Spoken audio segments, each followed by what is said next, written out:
काय असा म्हणतात की ज्या ठिकाणी अशी दत्ताची नाथांची वर्णने चालू असतात, कथा चालू असते, त्या ठिकाणी ते अवश्य येतात. आणि जे तीर्थ असतात त्या तीर्थाच्या ठिकाणी सुद्धा कुठे ना कुठे असतात. जसे दत्तप्रमुख कोल्हापूरला असतात.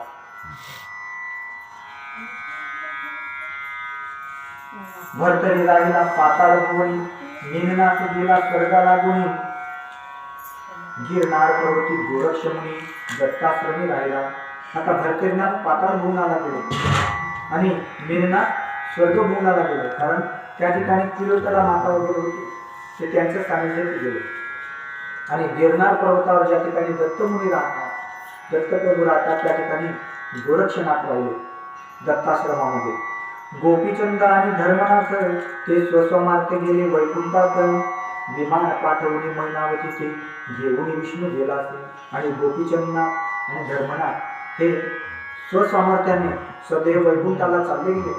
त्यानंतर विमान तेथून पाठवला आणि जी मैनावती होती तिला विष्णू लोकाला घेऊन.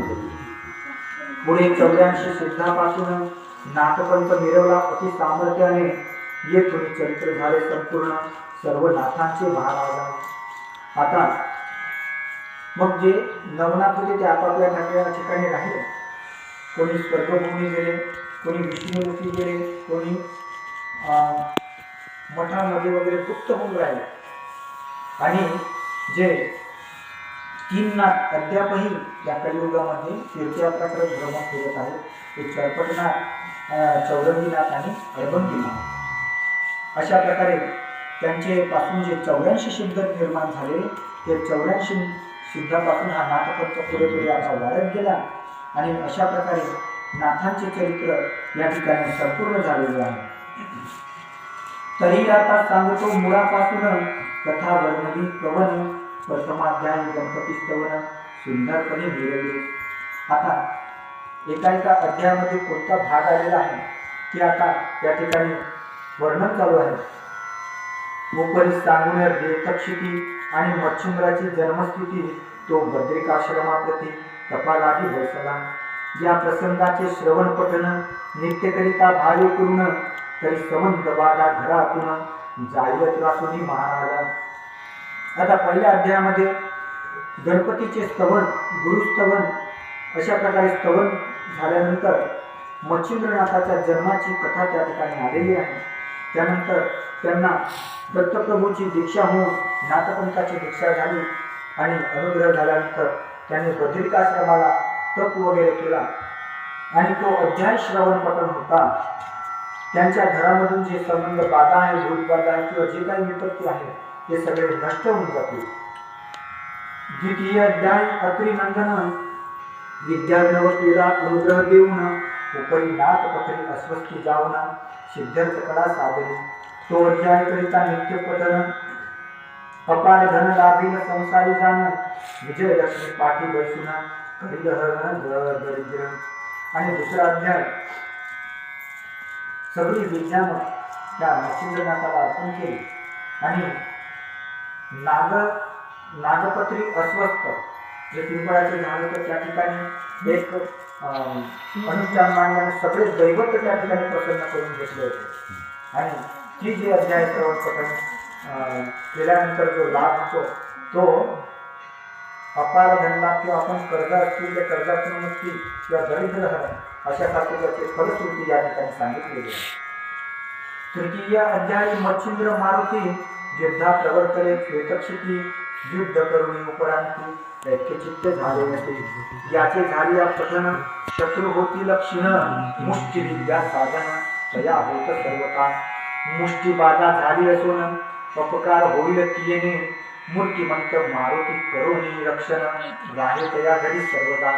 आता तिसऱ्या अध्यायामध्ये मच्छिंद्रनाथ आणि मारुती रायांचा युद्ध झाला होता. आणि ते युद्धाचे वर्णन जे श्रवण पठण करतील तर त्यांना मुष्टी बाधा होणार नाही. जे मूठ वगैरे पाठवतात आणि अशी झालेली असेल, त्याच्या घरी असेल काही विपत्ती मुष्टीबाधेची, तर ते त्याच्या घरातून नष्ट होईल. प्रत्यक्ष त्याच्या घरी मारुती राया त्याचे रक्षण करतील, असा या अध्यायाची फलश्रुती सांगण्यात आलेली आहे. चतुर्थ अध्यायी मधली कथा अष्टभैरव चामुंडा समजता रणी जिंकुनी वसू सुता ज्वालामुखी भेटले. तो अध्याय नित्य पठन करिता चुकेल कपटाची बंधनता शत्रू पराभव सर्वता निरंतर शांती मिळवेल. आणि चौथ्या अध्यायामध्ये जे अष्टभैरव होते चामुंडा होते त्या सगळ्यांना त्या मच्छिंद्रनाथाने जिंकून घेतले आणि ज्वालामुखी देवी होती तिची भेट घेतली, तिचा आशीर्वाद घेतला आणि त्या अध्यायाच्या पठण श्रवणाने जे आपली जे काही बंधन येत असेल किंवा शत्रू आपल्याला त्रास देत असतील, संताप होत असेल, आपल्या घरी कलह असेल, त्याची सगळी शांती या अध्यायाच्या श्रवण पठणाने आपल्याला मिळेल. पाचवे अध्यायाचे कथन भूते घेतली प्रसन्न करून अष्टपती जिंकून विजय झाला मच्छिंद्र. ती कथा नित्यकरिता पठन भूत संचार मोही त्या घरा कारण आले असता जाती सोडून परमत्रासे करून.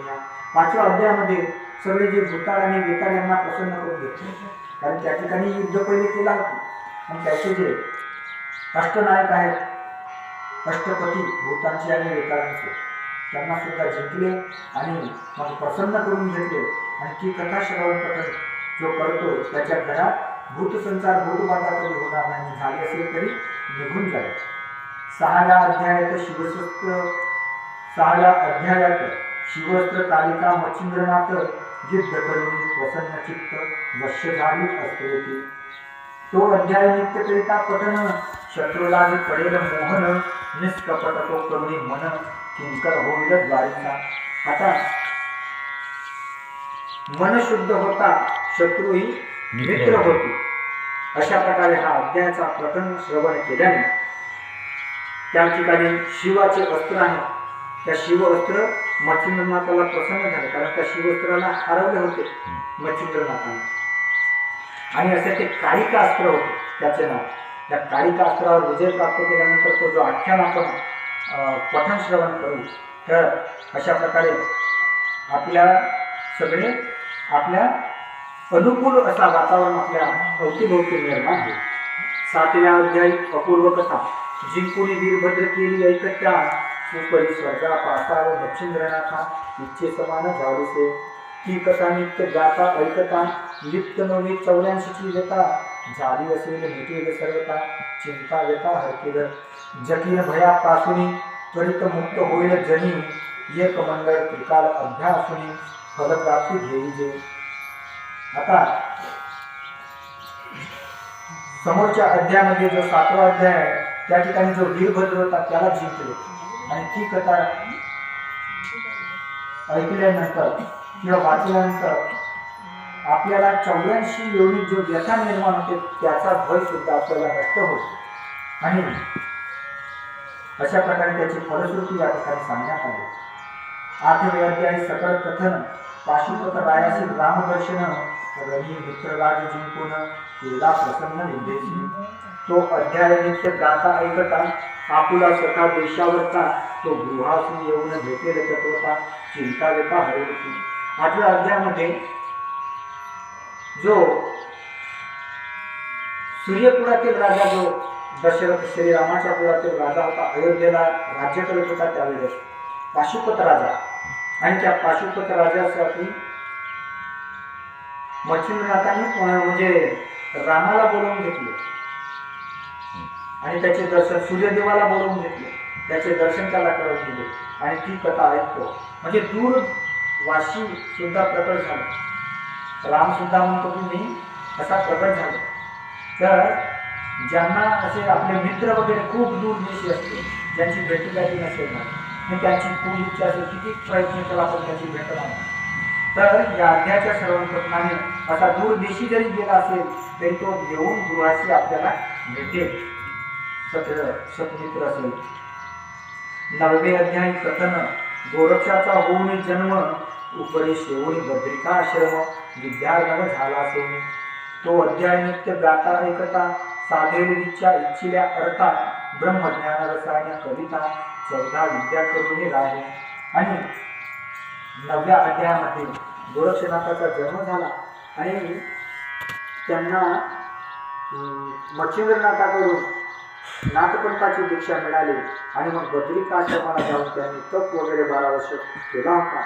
आणि ती जी कथा आहे ती ऐकल्यानंतर किंवा श्रवण केल्यानंतर आणि पठण केल्यानंतर जे काही आपल्याला आपण इच्छा करून एखादी अभ्यास करू, ज्या इच्छेनं आपण कोणताही अभ्यास करू, शालेय अभ्यास असो, आपला कौशल्य प्राप्तीचा असेल किंवा व्यवहारातील कोणता अभ्यास असेल, त्या अभ्यासामध्ये आपण निपुण होऊ. दशम अध्यायाचे कथन त्रिदेशी मच्छिंद्रनंदन अंजनी सूक्त अर्थी पाठवून अर्थ तुझ्याकडेचे पुरविले. एकांती बसून अनुष्ठान संजीवनी पाठ करी गौरनंदन गहिनीनाथाचा झाला जन्म कर्दमपुतळा करिता तो अध्याय करिता पठन स्त्रियांचे दोष जातील कपटपण मुले वाचतील होता जाण जगी संतती मिळेल. आता जे 10वा अध्याय आहे त्या 10व्या अध्यायामध्ये स्त्री देशामध्ये मच्छिंद्रनाथ गेलेले आहेत आणि त्या ठिकाणी जे किलोतळा राणी आहे तिचे सर्व मनोरथ पुरवले आणि त्या ठिकाणी मच्छिंद्रनाथांचा सुद्धा उल्लेख आला आहे आणि अंजनीसूत हनुमंतरायांचा सुद्धा. आणि हनुमंताच्याच एक वरप्रसादाने तिला आहे मच्छिंद्र जे लाभलेले होते त्या स्त्रीराज्यामध्ये. दुसरा त्या ठिकाणी कथा आलेली आहे गहिनीनाथांचा जन्म. कारण तिकडे गोरक्षनाथाला विद्या दिली होती आणि संजीवनी विद्येचा अभ्यास ते करीत होते. त्यावेळेस तो पुतळा कर्दमाचा पुतळा मातीचा पुतळा बनवता बनवता अचानक त्याच्यामध्ये संजीवनी विद्या ओपल्यानंतर त्याचा बाळ तयार झाला होता.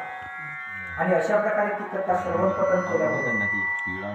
ज्याच्या घरामध्ये असो बालक जिवंत राहतो की जे मृत्यूमुखी पावतात तर तशी ती बाधा त्यांच्या घरातून नाहीशी होती आणि ते मुले जे वाचतील दीर्घायुषी होती.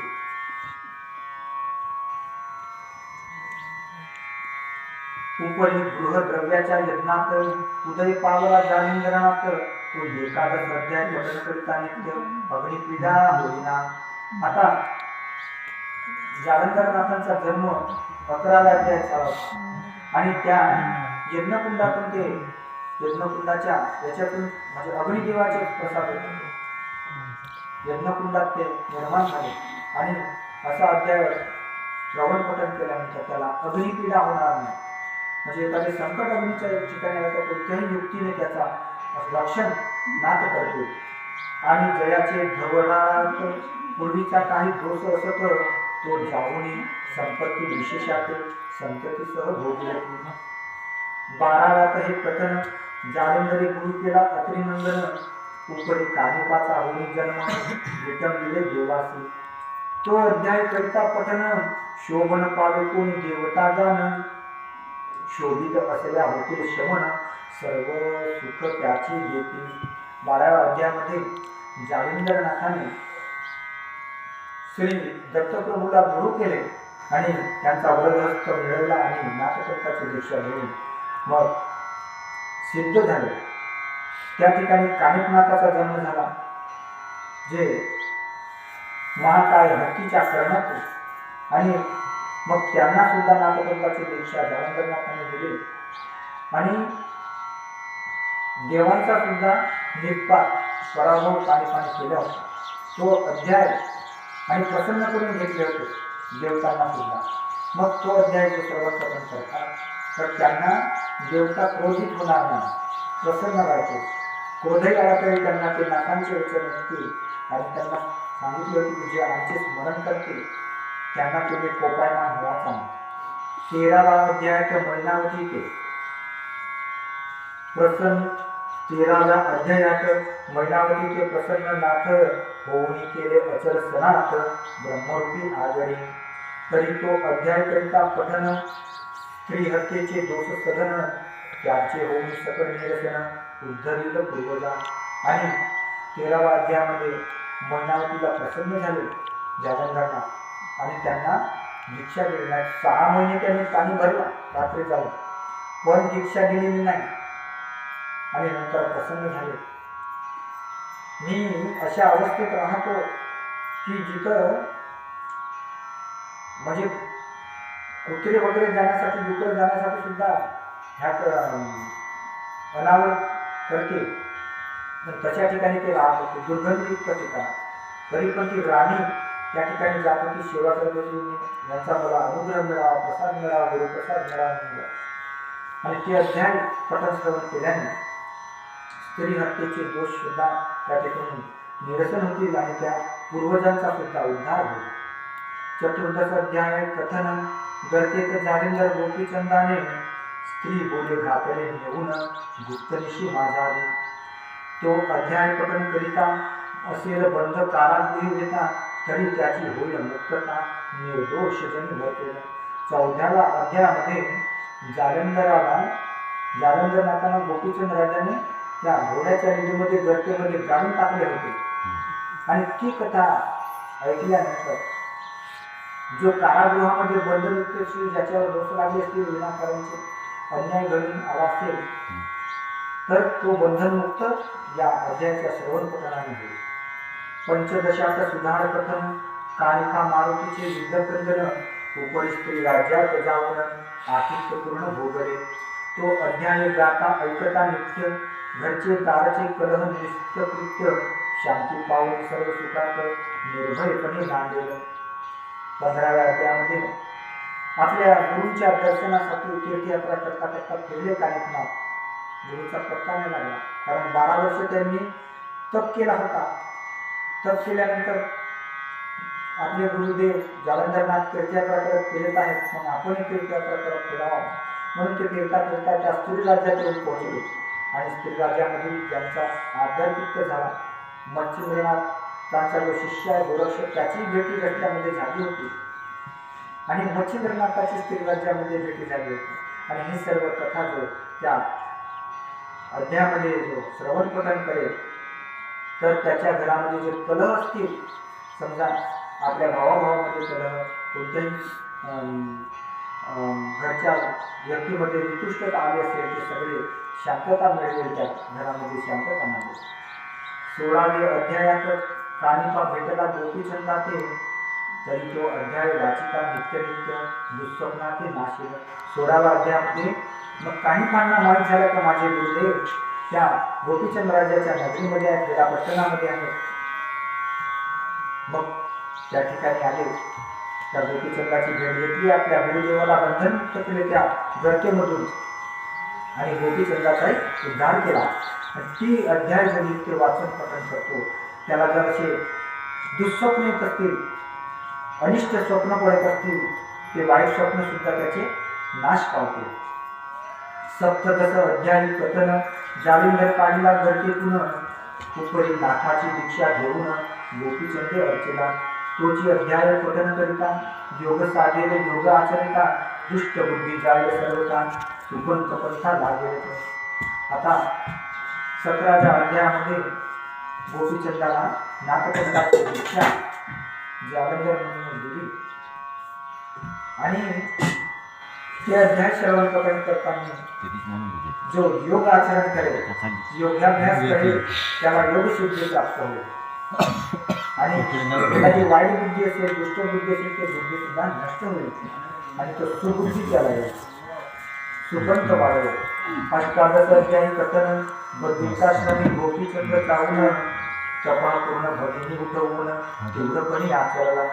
तो अध्याय नित्य पठन करिता ब्रह्महत्या नाशे सर्व काम पूर्वज कुंभी पापी रसता सुटका होईल तुलाची.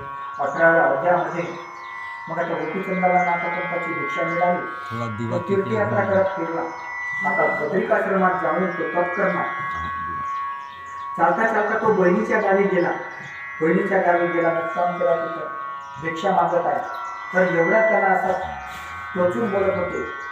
मग बहिणीने आपला जीवच देऊन टाकला. जीव दिल्यानंतर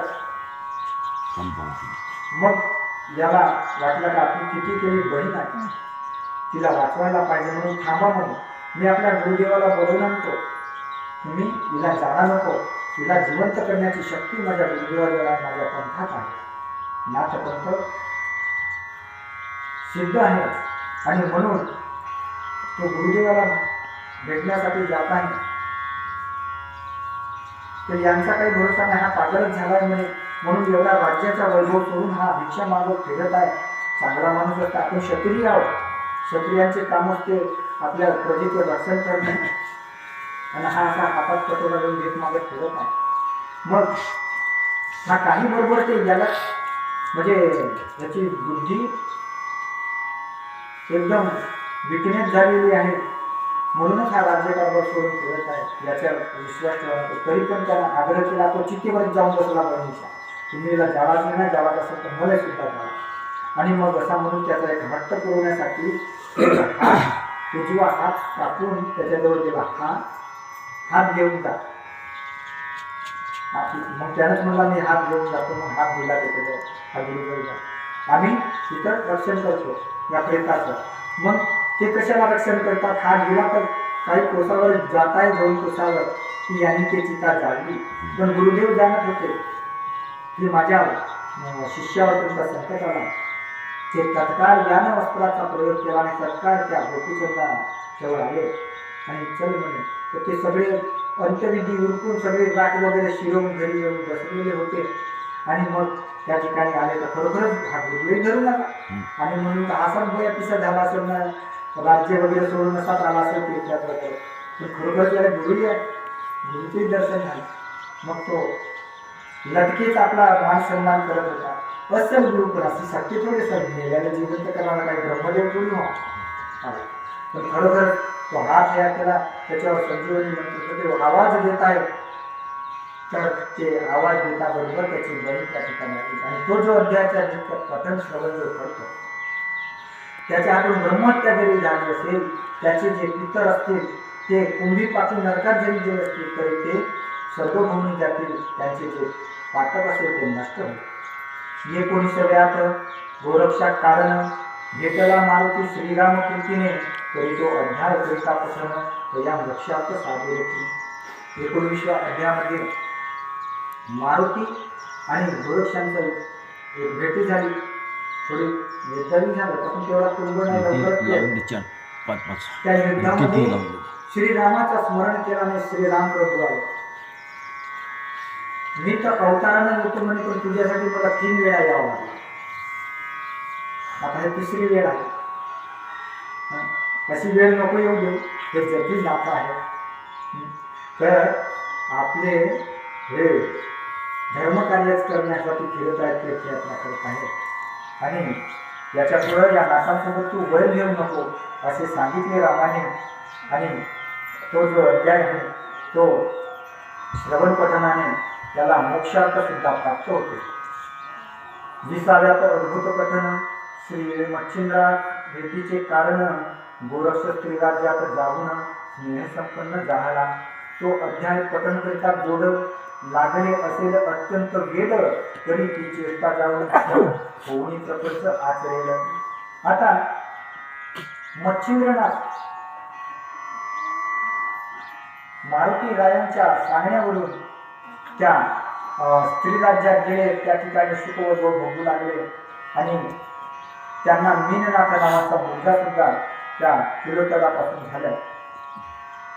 आणि मग अशा प्रकारे गोरक्षनाथांना माहीत झालं तर माझे गुरुजी म्हणजे कानिफनाथांनी सांगितलं आपले गुरुदेव त्या ठिकाणी स्त्री राज्यात आहेत, त्या ठिकाणी जाऊन भेटायचं कसं. आणि मग स्त्री वेशात ते गेले होते आणि मृदंगावर चलो मच्छिंदर गोरख आया, चलो मच्छिंदर गोरख आया असे वाजवताना तो आवाज निघायचा.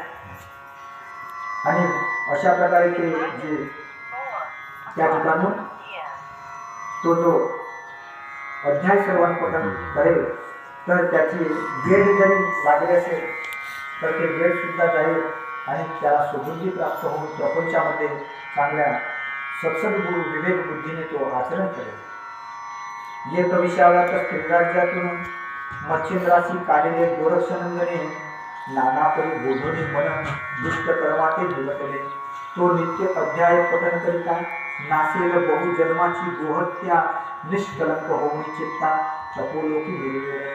21व्या अध्यायामध्ये मग त्या स्त्रीराज्यातून मच्छिंद्रनाथाला काढले.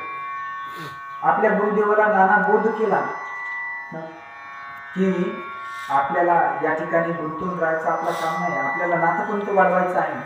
आणि मोहमायाची जे आपल्याला बंधन आहे ते आता सोडून द्यायचं आहे.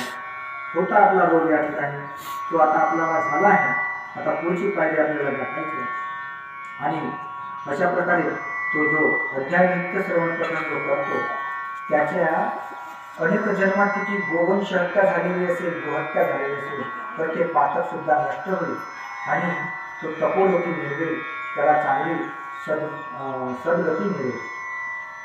22 आगत सोरटी ग्रामी गोरक्षे मिलनाता मारुनी पुन्हा उजवीला मंत्र करुणी मच्छिद्र मोहे करुनिया. तरी तो अध्याय नित्य पठन करिता पुत्रार्थीया पुत्रतत्वता तो होईल विद्यावंत विद्वत जना मान्याती. आता 22व्या अध्यायामध्ये त्या त्रिराज्यातून निघून मच्छिंद्रनाथ, गोरक्षनाथ आणि मीननाथ हे चाललेले आहेत. मग त्या सोरटी ग्रामामध्ये येऊन राहिले, तिथे एक आपली छोटीशी तंबू राहिली. त्या तंबूमध्ये गोरक्षनाथ जायचे, सकाळी भिक्षा करून यायचे, पुन्हा यायचे. आता मोहमाया मच्छिंद्रनाथांची जात नाही आहे. एका सोन्याच्या विकासासाठी मोह धरून ठेवला होता. पुत्रासाठी आपण जती माणसं तीर्थयात्रा करत फिरतो, याला खांद्यावर घ्या, इकडे घ्या, तिकडे घ्या. आता तो सकाळी उठल्याबरोबर संडास केला होता मीननाथाने, छोटासा मुलगा. मग आता म्हणे याला चांगला धुवून आण. मच्छिंद्रनाथांना पाठवलं, नदीवरून धुवून आण. त्या सोरटी ग्रामाच्या बाजूलाच एक नदी होती, काठावर तीरावर. तिथं धुवून आण म्हणलं तर पक्का धुते. त्याची सुई धुई झाली, त्याला आपटू धुते त्या जुन्या धुवाच्या रक्त निघते. तो छोटासा बालक, 2 वर्षाचा बालक होता, त्याला काय समजलं. तो 2-4 आठवड्यात तो मरून गेला. मग त्याचे रक्त निघते, ते मासोळ्या येतात जवळ ते खायला. हा बाकीचे जीवजंतू सुद्धा याच्यातून तृप्त होतात. मग त्याचा जो पूर्ण गुद्दा होता डोक्यातला, हातातला, तो सगळा काढला. मग अजून म्हणे याचा पूर्ण मासच काढून टाकतो. मग एक तुकडा केला आणि त्या मच्छीला टाकायचा होता. वा किती चांगला आहे, तृप्त होता.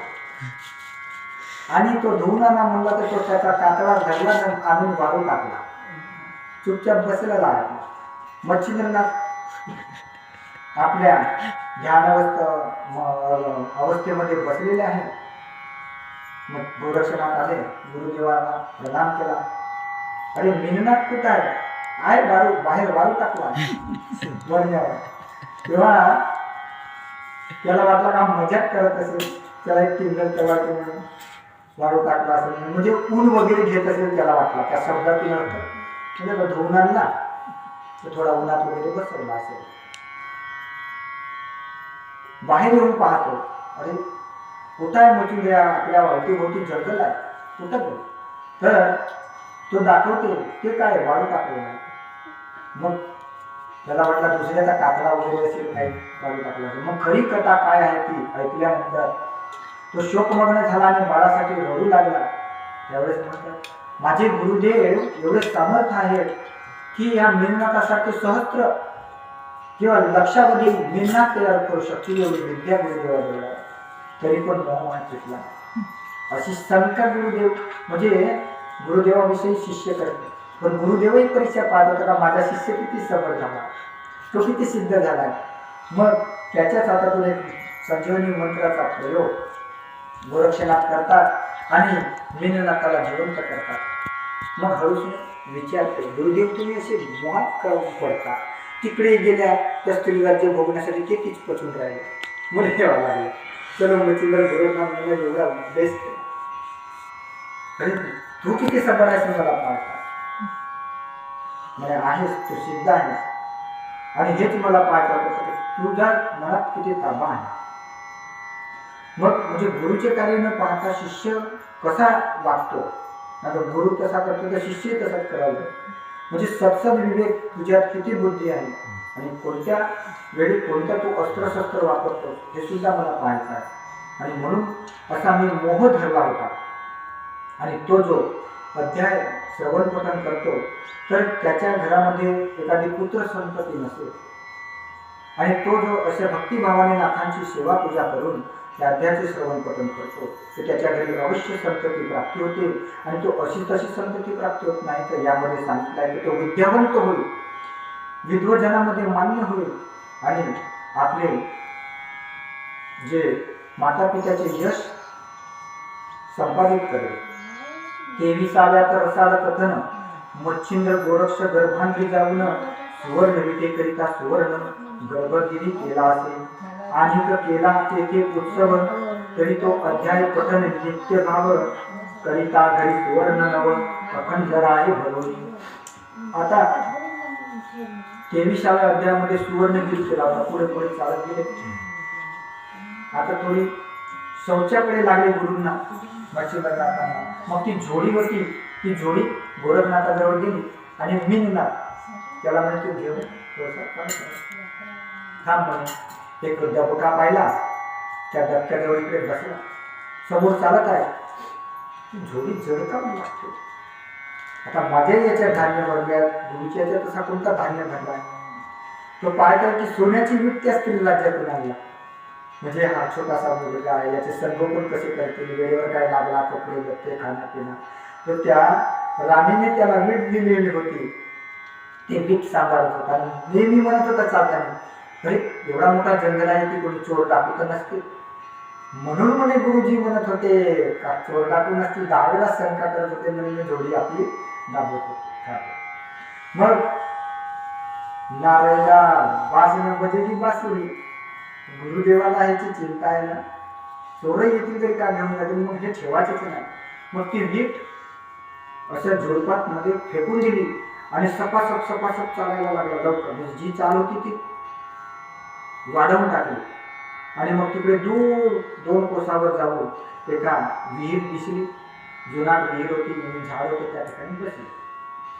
मच्छिंद्रनाथ येत आहेत, थोडा लवकरच येत आहेत, आणि चालत होते. आपण याला धरायला पाहिजे. लवकर चालता आले, पण भेटतच नाही. पुन्हा धावू आले आणि दोघं जण तिकडे कुठं बसला. कारण गोरक्षनाथ एक आहे, खूप मोठा होता, 16 वर्षाचा होता. तोही कोणीकडे वाटून इकडे तिकडे गेले तर मग म्हणून होऊ शकते बरेच दूर गेले असते. कारण चालता माणूस न बसता मला जास्तच वेळ लागली असेल. मग भेट देते. मग आता त्या ठिकाणी हातपाय वगैरे धुतला, थोडी जे शिधा वगैरे मागितली होती तो खाल्ला, आराम करत आहे. पुन्हा त्या ठिकाणी झोडी घेते. मग चालता पाहत आहे का बरोबर झोडी. तर त्या विटेच्या बदली दुसरी एक मातीचा दगड त्याच आकाराचा चौकोनाचा त्या ठिकाणी टाकला होता. आणि ती विटेची झोडी बरोबर होती. पण ज्यावेळेस खोलून पाहतात कडबंदी करून म्हणे गोरक्षाने, सोन्याची वीट कुठे आहे माझी, तिथे गोटात भरून घ्या. बारीक काट केला होता. ती मागच फेकलो. तिकडे थोडसा बाजूला जाऊन पोटी फेकला. म्हणून पाहता इकडे तिकडे सैला गेला. मोठ्या आशेनं गेलो होतो, वासून येतपर्यंत रंगाला चालत गेला. तो फेकून गेला. आता पाहून काही अर्थ नाही म्हणजे ती मागच गेली. बोट दूर कुठे गेली बळी लक्षात नसत. जाऊ द्या का. आणि मग ती एक मोह होता गुरूंचा. आपण तो मोह होता, कारण त्याने जी विद्या यांना दिली होती शिष्याला, तो किती सफळ करतो. म्हणून गुरुदेवा त्या एका विकासाठी आता हा जो गर्भांतरी पर्वत आहे हाच सोन्याचा करून टाकतो. ज्या किती सोना पाहिजे. आणि मंत्रप्रयोग त्या ठिकाणी केला. आणि पूर्ण जो गर्भांतरी होता तो गर्भांतरी पर्वत सोन्याचा केला. आणि ती कथा जो ऐकतो आणि खरोखरच जो असा सात्विकतेने व्यवहार करतो, त्याच्या घरी अखंड जे नवरत्न आहे ते भरून राहतील. त्याच्या घरी धनधान्याला सुवर्णाला काही कमी येणार नाही. 24व्या भरतरीनाथ जन्मोनी आला अवंतिकेत, तरी तो अध्याय पठण करिता नित्य 12 हत्या नासेल. 12 हत्या जन्मांतरी तिने समस्त वाज होती नाही, तरी ते नासेल संसारी सुखी होऊन 12 वाचे. 24व्यामध्ये भरतरीनाथाचा जन्म झाला. आणि ती कथा जे श्रवण पठण करतात त्यांच्या हातून जरी 12 हत्या झाले असेल, कधीतरी या जन्मात नाही तर मागच्या जन्मात तरी ते नाश पावतील, त्यांचे दोष नाश पावतील. आणि एखादी अशा दोषानं काही काही वाण सुद्धा होतात समोरच्या जन्मात. हे बाळहत्या जे करतात ना, तर ते समोरच्या जन्म वाण होतात. कारण देवरूपानं एक अवतार आहे, तो एक नवीन सृष्टीचा संक्रमण त्या ठिकाणी होत असतो. आणि मग अशी जे बाळहत्या ज्याच्यातून होतात ते पुढच्या जन्मात वाण होतात, निपुत्रिक होतात. आणि त्यांच्या हातून जर असे काही श्रवणपठणची पुण्य घडले तर त्यांच्या जे बाळहत्याचे पातक असते ते नष्ट होतात आणि त्यांच्या घरी सुद्धा बाळ उत्पत्ती होते. मग ते निपुत्रिक असतील तर सुपुत्रिक होते. पंचविशाला तर गंधर्व सुरोचन रासक झाला शापे करून, तरी तो अध्याय केल्या पठन शाप वचन बाधेना.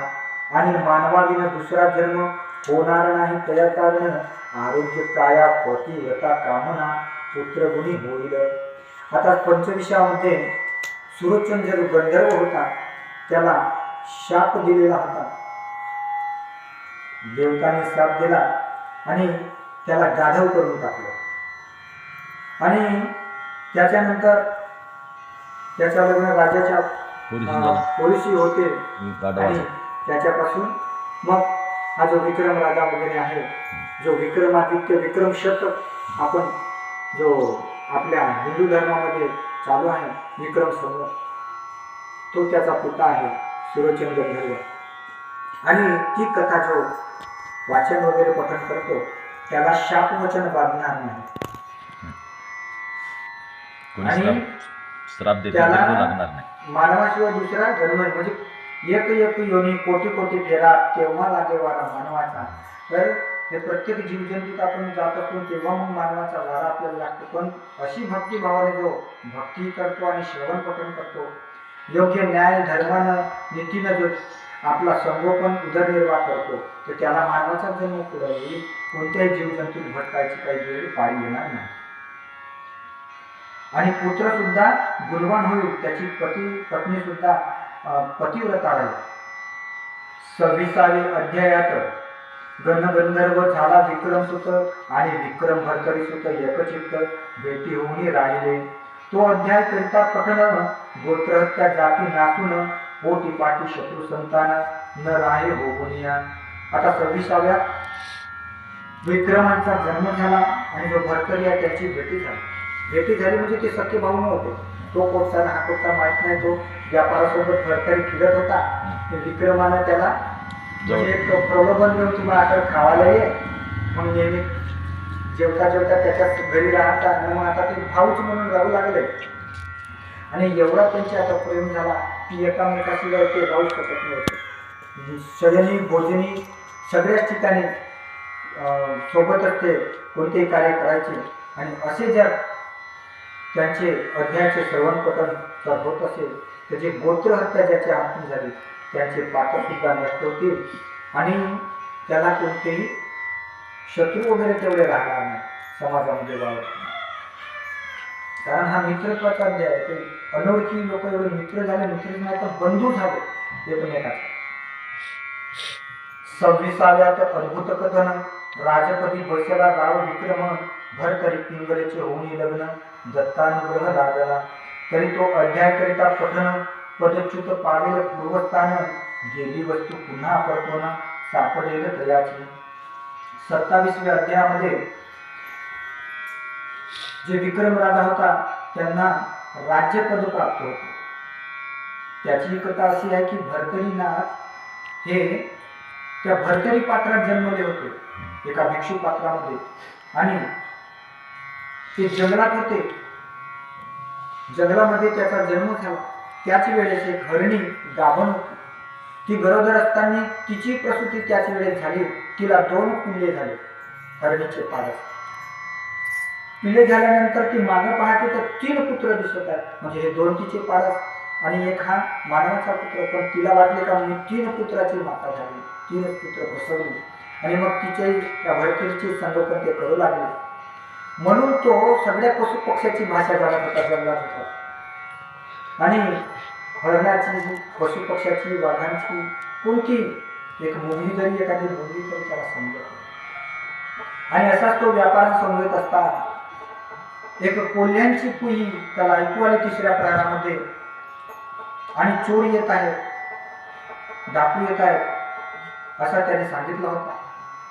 तर ते व्यापारी सावध झाले आणि त्या आक्रमण त्याचा परतवून लावला. हे सगळे विक्रम ऐकत होता, कारण विक्रम हा त्यावेळेस त्या मुख्य नगराच्या द्वारावर पहारा देत होता. हे त्याने ऐकले होते. दुसरी एक कोल्हे कुई आली, त्यावेळेस उत्सुकतेने, हे सगळे जागृत होते, मग झोप कुणाला लागते. सगळे व्यापारी विचारत आहेत अजून भरतरीला, अरे आता कोल्हे काय म्हणत आहे, ते खूप बोंबलत आहेत अजून कोल्हे, काही संकट वगैरे तर नाही. तर त्यावेळेस तो सांगतो का एक राक्षस येत आहे, त्याचा जो वध करेल आणि त्याचा टिळा आपल्या कपाळाला लावेल आणि त्या नगराच्या द्वाराला लावेल आणि त्याच्याजवळ 4 महिने ते आपल्याकडे घेईल, तर तो या नगराचा राजा. आणि ही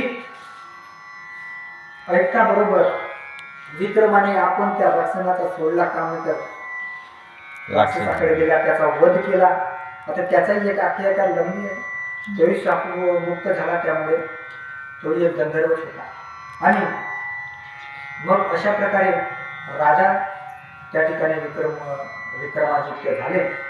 आणि तो जो अध्याय श्रवण पठण केला, तर एखाद्याचा राजपद जरी गेला असेल, कधी कधी आपण पदच्युत होतो, एखादा मस्त आपल्याजवळ पद प्रतिष्ठा असते, मग त्याच्यातून पदच्युत होतो नाही, तर ती त्याला पदप्रतिष्ठा पुन्हा मिळेल, गेलेली वस्तू पुन्हा त्याला सापडेल. 28व्या अध्यायात पिंगलेकरिता स्मशानात विरक्त होऊन भरतरीनाथ पूर्वतप आचरला. तो अध्यायकरिता श्रवण पठण, त्या भाविकाचे होईल लग्न, कांता लागेल गुणवान सदा रथ सेवेशी.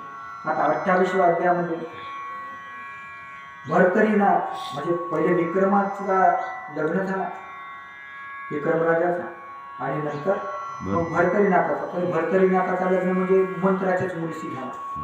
मंत्र्याची मुलगी पिंगला होती, त्या पिंगलेशी लग्न झाला आणि दत्त प्रभूचा अनुग्रही झाला. वनामध्ये अशीच मृगया म्हणजे शिकार करण्यासाठी गेलेले होते. मग किती प्रेम करते म्हणून त्याने विचारले होते पिंगलेला. पिंगला म्हणते खूप खूप खूप प्रेम करते. किती माप सांगता येणार नाही, पण जर तुम्ही जिवंत नसले तर मी सुद्धा जिवंत राहू शकत नाही. पण माझी एक इच्छा आहे का या शरीराला विधवा हा शब्द कधी लागलेला नाही पाहिजे, म्हणजे मी सदैव सुवासिनी या नावानेच अमर राहिलो पाहिजे. ते अशी म्हणतो. मग त्यालाही परीक्षा पाहिजे होती. म्हणजे 1100 स्त्रिया होत्या, त्यामध्ये मुख्य पिंगला, आणि त्यामधून पट्टराणी खरोखरच आपल्याला प्रेम एवढा करते का म्हणून आपल्या सेवकाला सांगितले, एका वाघाची शिकार केली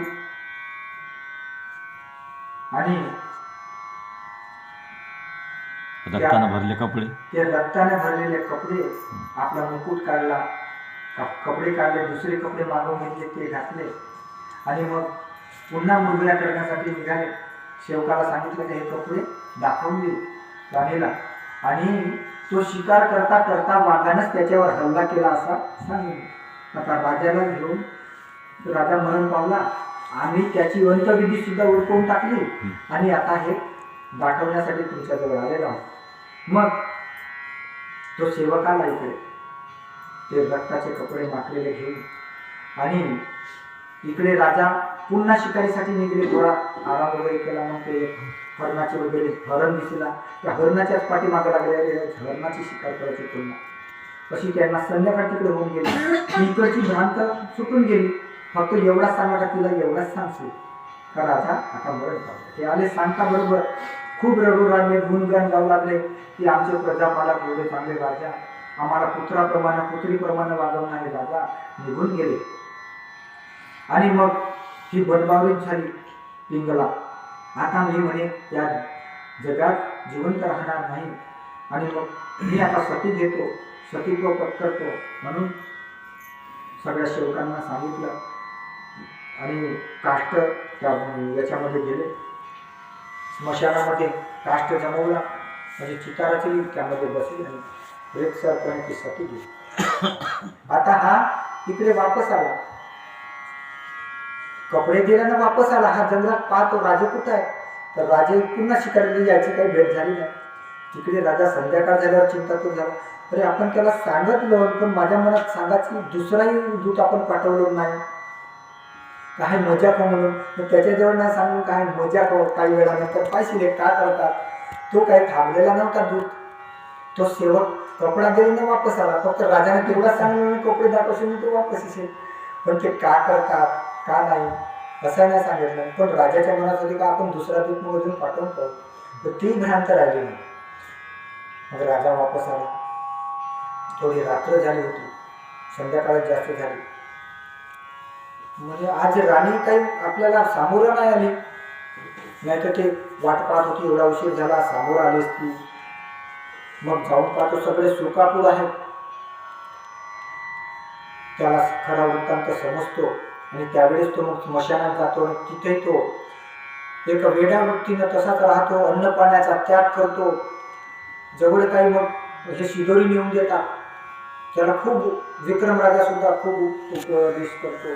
नाना प्रकारचे जे विद्वान असतात ते सुद्धा उपदेश करतात, पण त्याचा काही उपयोग होत नाही. आणि मग शिदोरी पाणी सप्पा वर्ज्य करतो आणि सगळा सतत पिंगला पिंगला पिंगला पिंगला या नावात व्यस्त असतो. आणि अन्न पाणी सोडून जे काही पालापाचोळ्यात जर येत असेल तर त्यालाच खात भूक लागली राहते ते काढणार. मग काही वेळा तेही अवस्था त्याची जाते, शक्ती राहत नाही.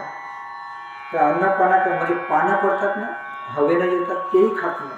तसा करतो. असा सारखा तो विरक्त वृत्तीने त्या स्मशानात वागत असतो. आणि ती कथा श्रवण पठण जो करतो तो सगळ्या या संसारातून विरक्त होतो.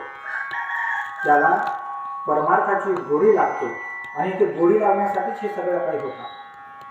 म्हणजे तो नाथांचा नारायणाचा अवतार होता, तर त्याला म्हणे अनुग्रह करायचा. तर दत्तप्रभू म्हणत होते की जोपर्यंत हा विरक्त होणार नाही तोपर्यंत त्याला मी दीक्षा देणार नाही. फक्त त्याच्यावर वरदहस्त ठेवला, मंत्र वगैरे काही दिलं नव्हतं. आणि अशा प्रकारे तो विरक्त होतो. आणि हा अध्याय जो श्रवण पठण करतो तर त्याचे लग्न जुळत नसेल तर त्याचे लग्न सुद्धा जुळतील आणि त्याला चांगला गुणवान कांता मिळेल.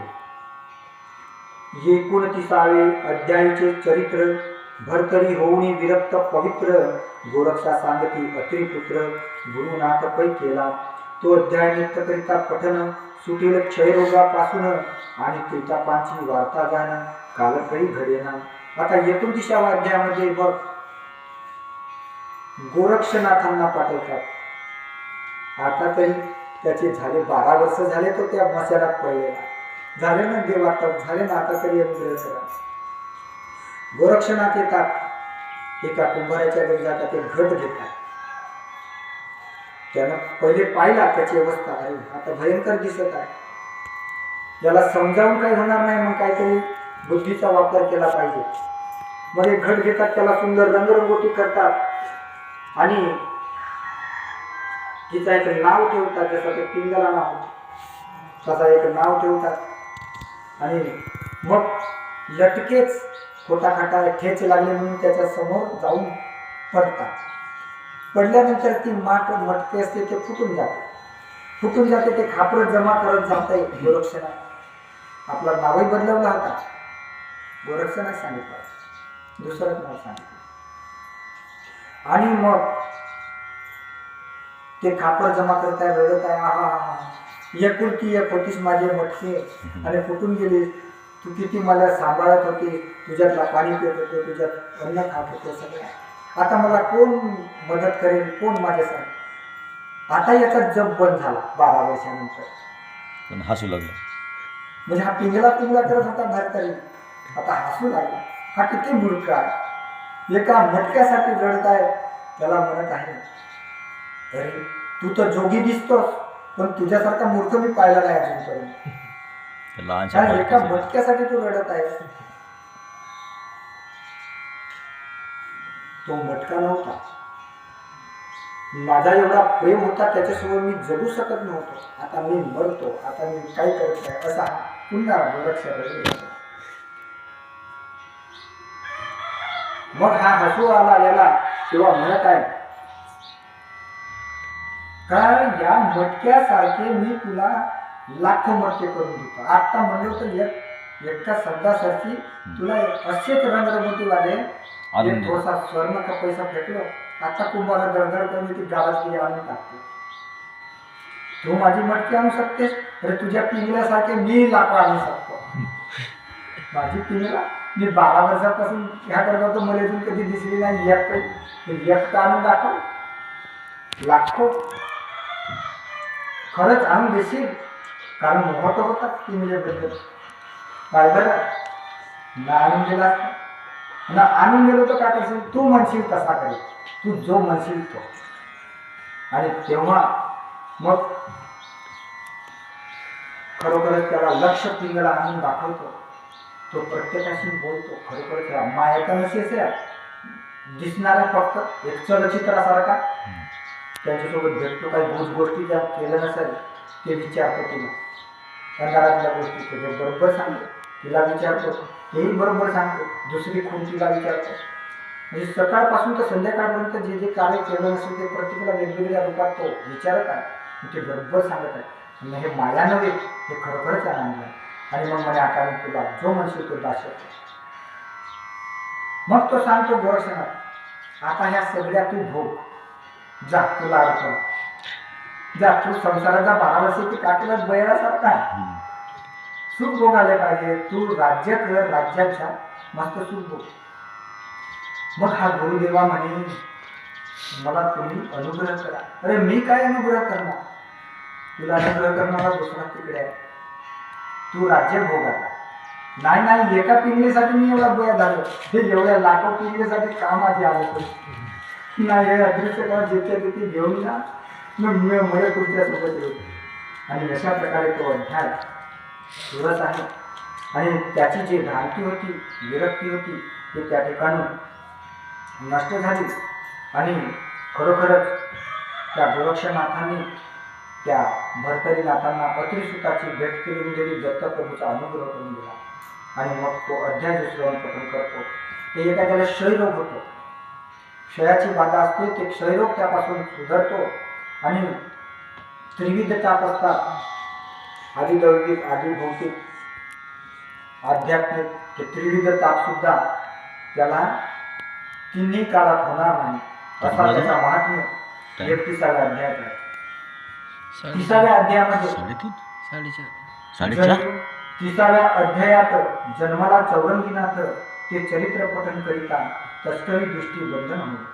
30व्या अध्यायामध्ये चौरंगीनाथाचा जन्म होतो. आणि तो चौरंगीनाथ म्हणजे राजाचा पुत्रच असतो. त्याचे हातपाय तोडतात. त्याच्यावर त्याची जी सावत्र माता असते ते कलंक लागते. आणि राजा त्याचे 4 हातपाय तोडतो आणि वेशीवर टाकून देतो. तेव्हा त्याला नाथ जे मच्छिंद्र त्याला नेतात. आणि मग त्याला नाथपंथाची दीक्षा करतात. तर जे चोरांचे वगैरे बंधन असते त्या चोरांचे भय या श्रवण पठणाने त्याला होत नाही. 31व्या चौरंगीनाथ तपाल बसला हिमालयात तरी तो अध्याय करता कपट मंत्र न चालत. 31व्या अध्यायामध्ये चौरंगीनाथ हिमालयामध्ये तपाला बसतात. 12 वर्ष त्या ठिकाणी तप करतात. आणि तो अध्याय श्रवण पठण होता. एखाद्याचे कपट मंत्र वाटतात. आपल्यावर विनाकारण त्रास देण्यासाठी कोणी काही उत्कृष्टा करत असतात. ते काही त्यांचे आपल्याला काही चालणार नाही असा आशीर्वाद त्या ठिकाणी नाथाने दिलेला आहे. 32व्या सुगम कथन मच्छिंद्र त्रिविक्रम देई संचरण 12 वर्षे राज्य करून रेवतीची पुत्र दिला. 32व्या अध्यायामध्ये मच्छिंद्राने त्रिविक्रम राजाच्या देहामध्ये संचार केला. आणि रेवतीला एक धर्मनाथ नावाचा पुत्र त्यापासून दिला. म्हणजे परत आया प्रवेश केला. त्या अध्यायाचे करिता पठन आयुष्य असता देहा कारण गडांकडे करून केले विघ्न आपोआपच जाते. आणि एखाद्याचा आयुष्यभर आले असत आणि एखादा विघ्न येतो तर तो अल्पायुषी कधीही त्याच्यावर घात होणार नाही आणि तो पूर्ण आयुष्याने जगेल. 33व्या तर गौरनंदन वीरभद्राचा घेऊन प्राण मच्छिंद्र शव स्वर्गाहून महीवरती उतरले. तरी ती कथा करिता पठन धनुर्वाताचे निरसे विघ्न झालेल्या ते होता श्रवण विदा हरिल प्रियाची. 33व्या अध्यायामध्ये वीरभद्राचा प्राण घेतला होती गोरक्षाने घेतला आणि मच्छिंद्राचा देह नेला होता स्वर्गात कैलासामध्ये देह आणला. कारण तो देहामध्ये पुन्हा मच्छिंद्राचा जीव वापस आणायचा होता. कारण ते त्या विक्रमराजाच्या देहामध्ये होता आणि म्हणून तो जो अध्याय श्रवण पठण करेल तर त्याला धनुर्वात होणार नाही. झाले असेल तरी त्याची पीडा हरेल, त्याची पीडा जाईल. 34व्या तर रेवण जन्म होऊन भेटला अत्रिनंदन सहज सिद्धी कळा दावून गेला असे महाराजा. तरी ती कथा करिता पठन जाणे कोणत्याही कार्याकारण तो सिद्धार्थ साधेल कार्यसाधन यश घेऊन येईल तो. आणि ते 34व्यामध्ये रेवणनाथांचा जन्म झाला आणि त्याला एक सिद्धी दत्तात्रेयाने दिली आणि तो सिद्धीचा वापर करत होता आणि मुलांना जेवण वगैरे वाढत होता. आता त्या कथेचा श्रवण पठण केला तर कोणत्याही कार्यात त्याला यश प्राप्त होईल, सिद्धी प्राप्त होईल, म्हणजे तो कार्य सिद्ध होईल. 35व्या तर पूर्ण कथन रेवण झाला विद्यावान दत्त कृपे स्वर्गी जाऊन बाळे आणली विप्राची. तरी ती कथा करिता पठन महासिद्ध येईल उदरा कारण 42चे करुणी उद्धरण गापीला अखंड लोक करी. आता 35व्यामध्ये रेवणनाथांना दत्तकृपा झाली आणि जे विप्राचे 7 बालक नेले होते ते त्यांनी स्वर्गाहून वापस आणले. ती कथा श्रवण पठण जो करेल तो त्याच्या उदरामध्ये एक सिद्ध पुरुष जन्माला येईल आणि तो त्या पुराचे उद्धार करेल. 36व्या तर अपूर्व कथा जन्म झाला वटसिद्धनाथा अस्तिक ऋषी झाला त्राता तयाची या मातेची.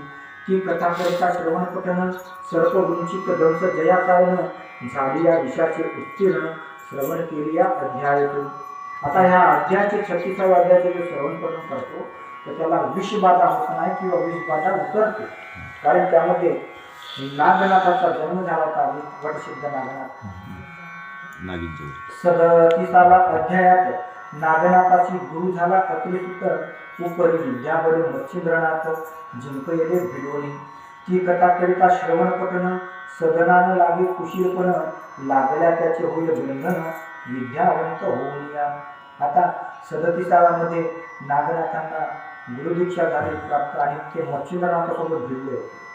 मच्छिंद्र आणि नागनाथाचाच युद्ध झाला आणि मग त्यावेळेस मच्छिंद्रनाथाने गुरुचा ज्यावेळेस धावा केला त्यावेळेस म्हणतात की हा तो माझा गुरु बंधू आहे, वडील बंधू आहे, आणि मग त्याला सोडवले. आणि ती कथा त्या अध्यायामध्ये आहे. ती जो श्रवण पठण करतो तर त्याला कुशाग्र बुद्धी प्राप्त होते आणि तो विद्यावंत होतो. म्हणजे त्या ठिकाणी कुशाग्र बुद्धी फक्त नागनाथांना सुचली का त्याने पहिलेच एखाद्या अस्त्रास्त्रांना बांधून टाकला होता आणि मग दुसरा अस्त्र टाकत.